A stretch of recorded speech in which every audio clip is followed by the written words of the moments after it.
I was so used to not sleeping in a bed. I remember taking my blanket off and literally sleeping in the cupboard for the first few weeks. I didn't tell anyone about it. You know, my unworthiness and my self-esteem was so far on the floor. I was like, oh, you know, I don't deserve this bed on some unconscious level. So that was difficult.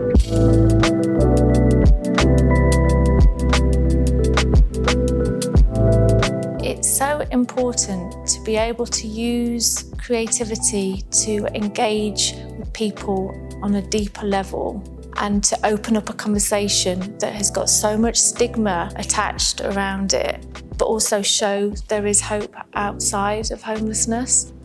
Sasha was introduced to me by one of the mums at school who was in recovery and said that she'd met this lovely lady who really wanted to get connected to her creativity.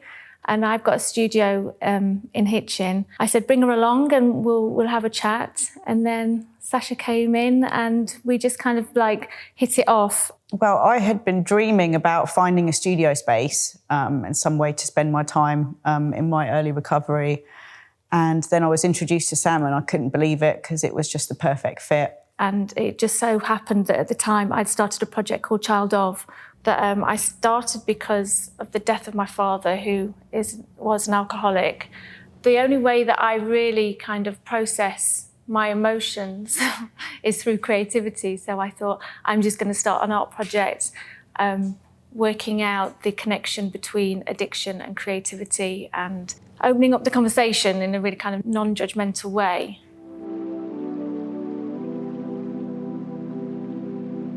So prior to meeting Sam, as an alcoholic, you know, the drink took over my life to the point that I could no longer work.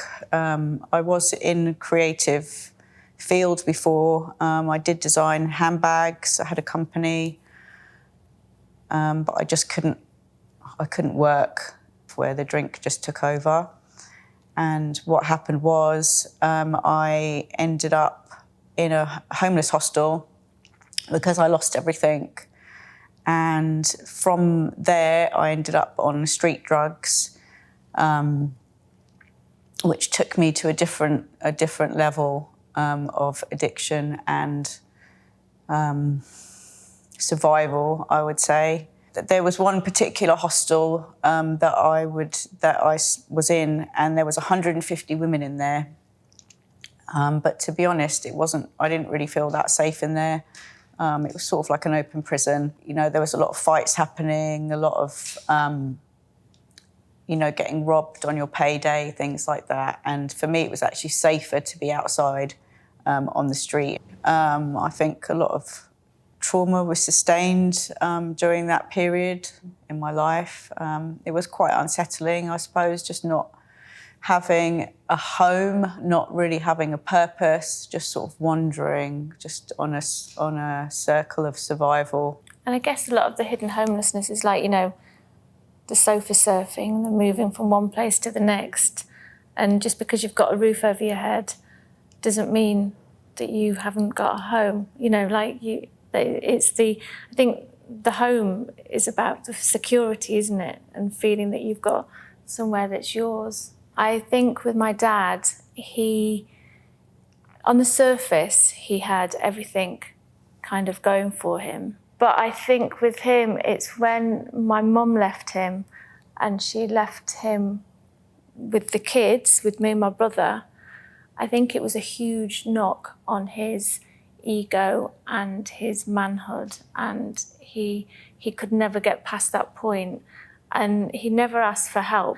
And it's funny because I have so much empathy for the people that I work with, and I probably didn't have as much for my dad as I should have had. Some people say that addiction is like the sickness of the spirit, and the malady of the spirit. And it kind of is, isn't it? It doesn't matter in what way it's been damaged. It could be something really traumatic or lesser so, but if that circumstance has damaged your spirit in a way, you use or drink to kind of heal that thing. Absolutely, it just masks the pain, you know. My first experience of coming off the streets and going into treatment, I had a lovely bed, and there was also like a sort of a walk-in cupboard in the room that I was staying in, and I was so used to not sleeping in a bed that actually I felt more comfortable in the cupboard. I remember taking my blanket off and literally sleeping in the cupboard for the first few weeks. I didn't tell anyone about it. And also my unworthiness and my self-esteem was so far on the floor. I was like, I don't deserve this bed on some unconscious level. So that was difficult. But now that I've delved into a lot of my past and through a lot of therapy that I've had and through studying as well, definitely not having a sense of belonging and not having a safe space at home, and I do believe led to where I ended up. Absolutely. Like, what is it, that thing that could have got through to you to think, actually, no, I can change the way that I'm thinking, or I can change the way that I'm doing? Because that's the question that we're all trying to answer, isn't it? Like, what did you need? Love. Yeah. I didn't know it, but that's definitely what I needed. I don't have family in this country, and Sam's just always been there since I've come into recovery. Within the first year, you've just been a constant in my life, haven't you? I don't want to take that for granted, I mean, I'm just totally inspired by Sasha. When you came in that first day, I saw your vulnerability, but it wasn't long until I saw your strength. You're always so good at that. Like, you will see that spark in everybody. That's what I needed to hear, when my confidence was shattered. Yeah. I needed someone to see something in me.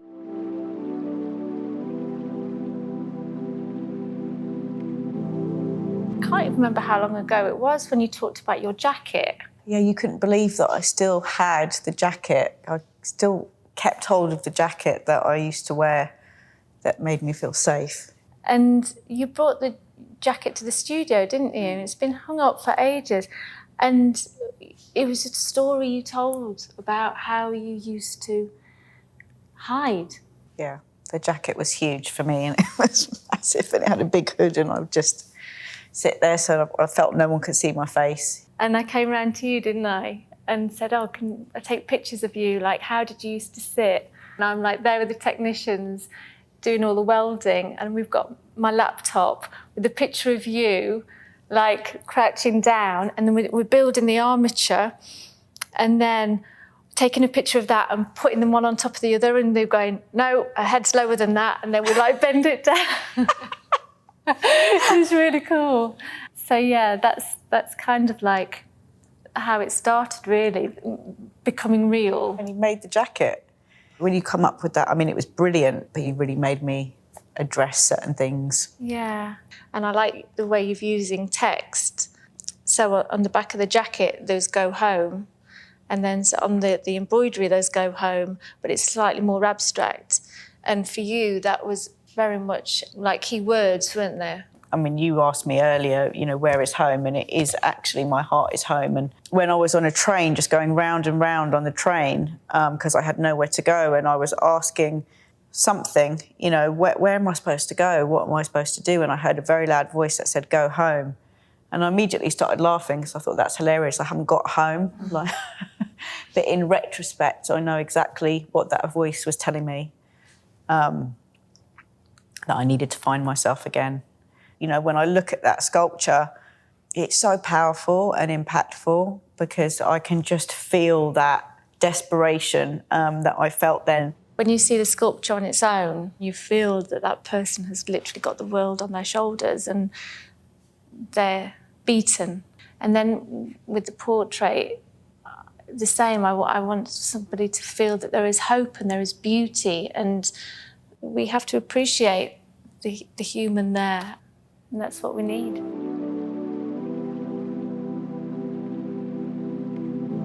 There's a lot of shame attached to, sitting outside Tesco's and having to beg for money. Nobody wants to do that. That really is like demoralisation of the spirit. Yeah. We look at somebody and think, like they're an addict or they're on the streets because they haven't done so-and-so, they haven't done this, they haven't done that. Actually, no, us as a community, us as a society, we haven't supported them when they needed it. Whether that's if they come from a broken family or whether they've gotten into trouble and they needed support. After meeting Sasha and also working with some amazing people that I work with at Drug Link, some of their clients, I look at people on the streets who are homeless. They're so talented, they've got so much about them, so much knowledge, wisdom, and we look at them as if they're worthless or like not, worth our time. But like they are so like they're part of our community, and they can be really like amazing if only nurtured and helped in the right way. And that's not just by getting them off the streets, healing their spirit. Yeah, exactly. Rehabilitation, making them believe that they're amazing. And I feel absolutely honoured to be able to tell Sasha's story.